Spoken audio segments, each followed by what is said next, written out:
Porque o STF, então, que começou a realizar os interrogatórios dos réus do chamado núcleo crucial no começo dessa semana, já entrou hoje no segundo dia e a gente vai acompanhar aqui ao vivo no Jornal da Manhã.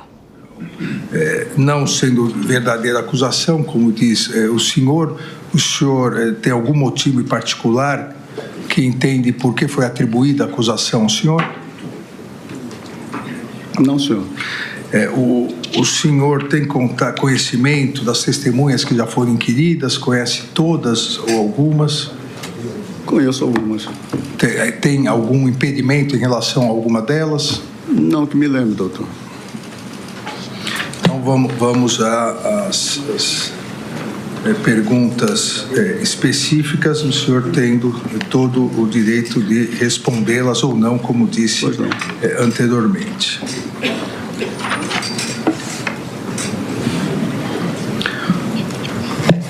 O senhor na polícia foi chamado para interrogatório, mas exerceu o seu direito ao silêncio. Confere? Verdade, ministro. Pronto. Certo.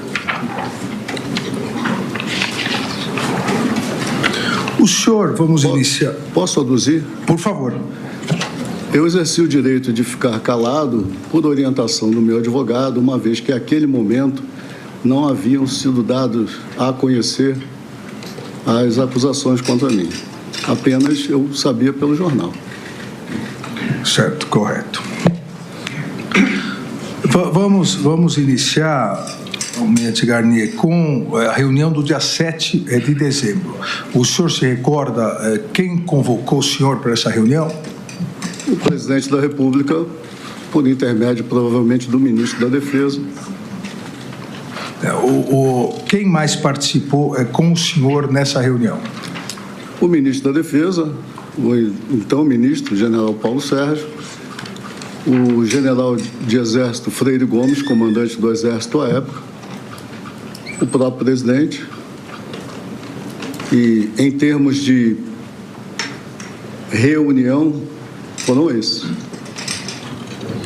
Não compreendi. Por que em termos de reunião? Havia mais alguém, mas não participou da reunião. Porque creio que o coronel delator, ele entrou, organizou, ligou o computador e deixou o ambiente, é o que eu me lembro.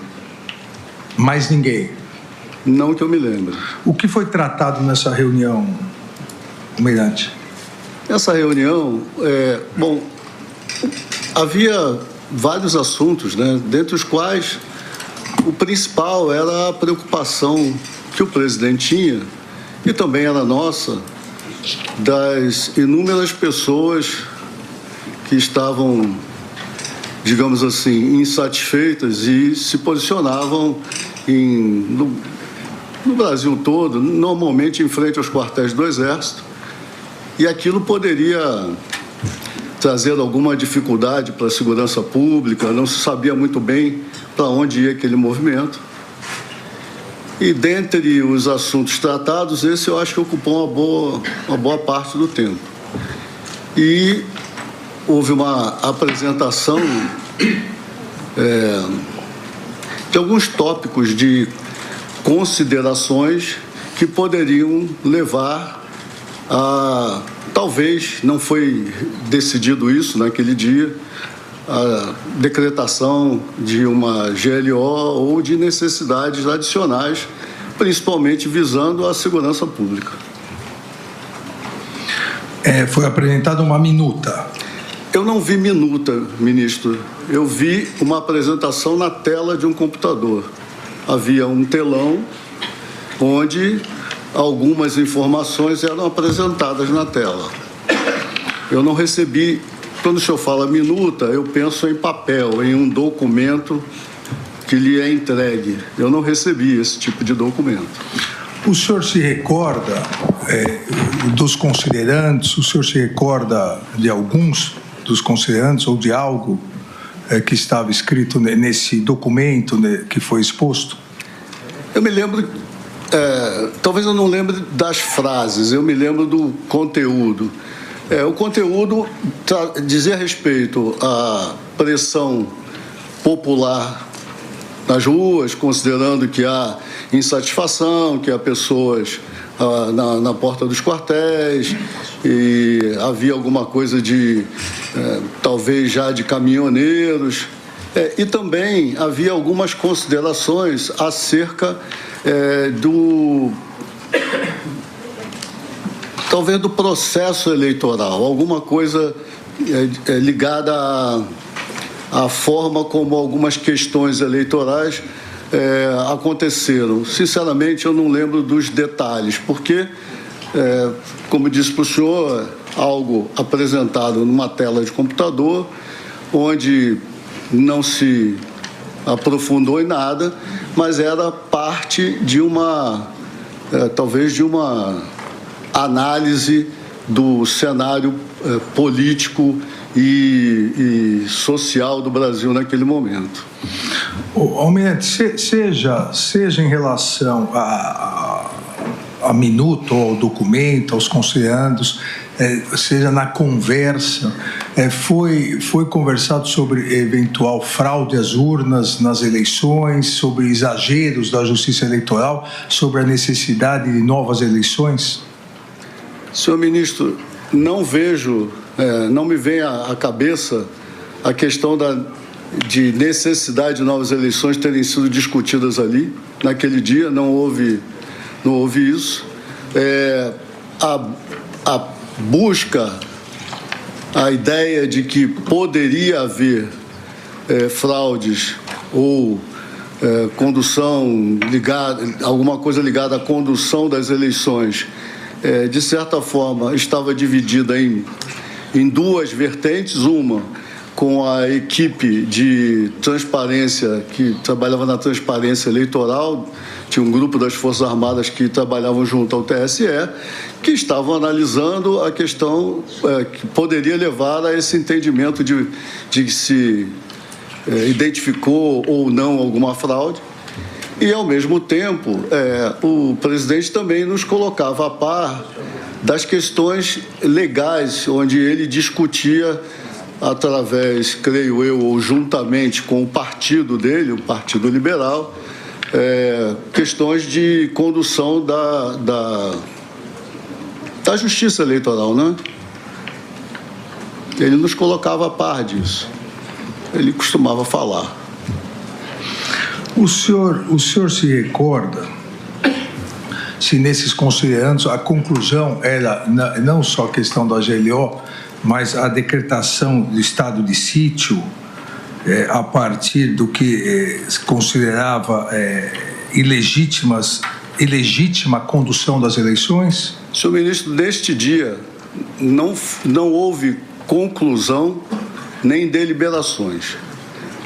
Que eu me lembro desse dia foram apresentadas considerações que deixavam uma dificuldade, vamos dizer assim, na condução do país. Afinal de contas, o candidato derrotado, Jair Messias Bolsonaro, ainda era o presidente eleito naquele período. E preocupava a ele e aos demais ministros, incluindo o da Defesa, qualquer questão que pudesse descambar para algo não muito agradável. Então, essa era a tônica. E não houve conclusões, não houve discussões. Eu me lembro que o presidente interrompeu essa reunião, dizendo que talvez nos convocasse em outro momento, mas que ele estava pensando, era um estudo, alguma coisa que me parecia que ele estava estudando. Ele chegou a convocá-lo novamente? Para esse tema, não, senhor.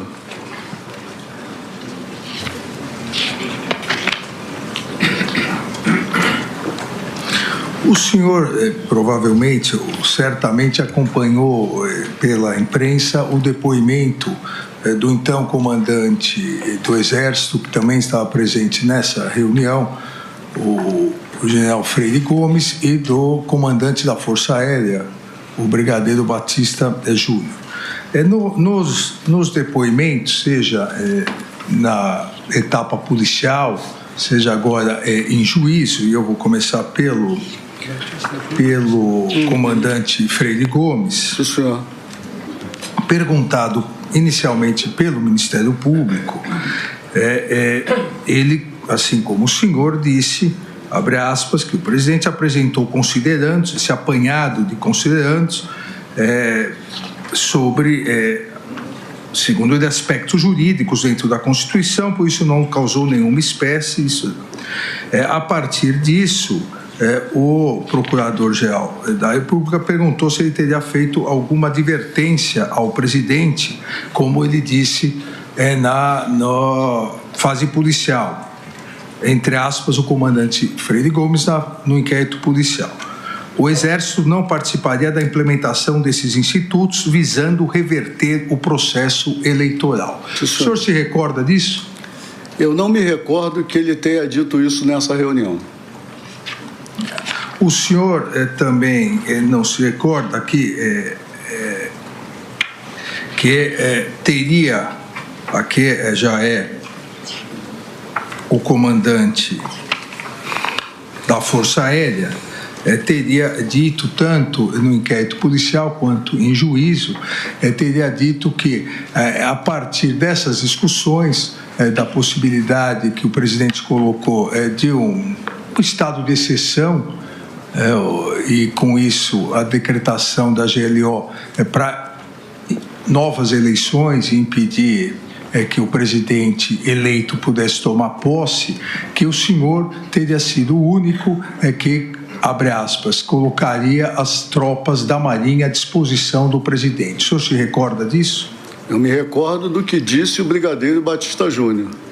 E isso não ocorreu? Não, senhor. Em primeiro lugar, o brigadeiro Batista Júnior não estava presente nessa reunião. O comandante Freire disse, perdão, verdade. O comandante, General Freire Gomes estava presente. Gomes, isso. Ele disse que o senhor teria sido o único que colocaria as tropas da Marinha à disposição. Isso ocorreu ou não? Não, senhor. Não ocorreu. O senhor nem tocou nesse assunto. O senhor vai ter essa oportunidade. O senhor não tocou nesse assunto. Senhor ministro, como eu lhe disse há pouco, não houve deliberações, nem o presidente não abriu a palavra para nós. Ele fez as considerações dele, expressou o que pareciam para mim mais preocupações e análise de possibilidades do que propriamente uma ideia ou uma intenção de conduzir alguma coisa em uma certa direção. A única que eu percebi que me era tangível e importante era a preocupação com a segurança pública, para a qual a GLO é um instrumento adequado dentro de certos parâmetros que o senhor bem sabe.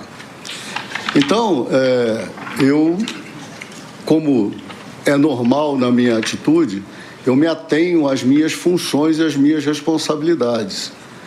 Faz parte às vezes, lendo alguns desses depoimentos, eu tenho certa dúvida de procedimentos, porque o senhor sabe que nós estamos tratando de militares.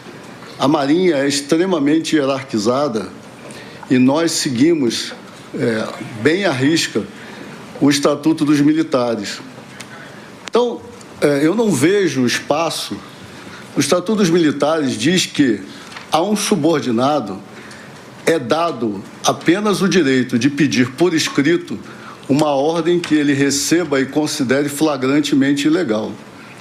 Então, até que isso aconteça, para mim, ilações, discussões, eu ouvi aqui coisas como conversa de bar. Eu era o comandante da Marinha, eu não era assessor político do presidente. E eu me ative ao meu papel institucional. O senhor disse aqui anteriormente, duas, três respostas atrás, em relação à questão das eleições, das urnas, que a questão estava sendo tratada na comissão de transparência que as Forças Armadas faziam parte. Perfeito. A Marinha fazia parte dessa comissão? Ministro, se não me engano, a Marinha tinha 2 oficiais superiores nessa comissão. O senhor se recorda das conclusões dessa comissão? Muito genericamente, porque a comissão foi conduzida mais diretamente pelo Ministério da Defesa. O que nós fizemos como comandante de força, bom, eu até vi o depoimento do Brigadeiro Batista Júnior, que ele disse que se envolvia, dialogava com o pessoal dele. No caso da Marinha, o que eu fiz foi alocar pessoal como solicitado pelo ministro e aguardar que os trabalhos fossem concluídos. Então, havia lá, se não me engano, 2 militares, 2 oficiais superiores, salvo engano, e me lembro que foi expedido um relatório final, que nós lemos, o ministro nos deu a conhecer, sim.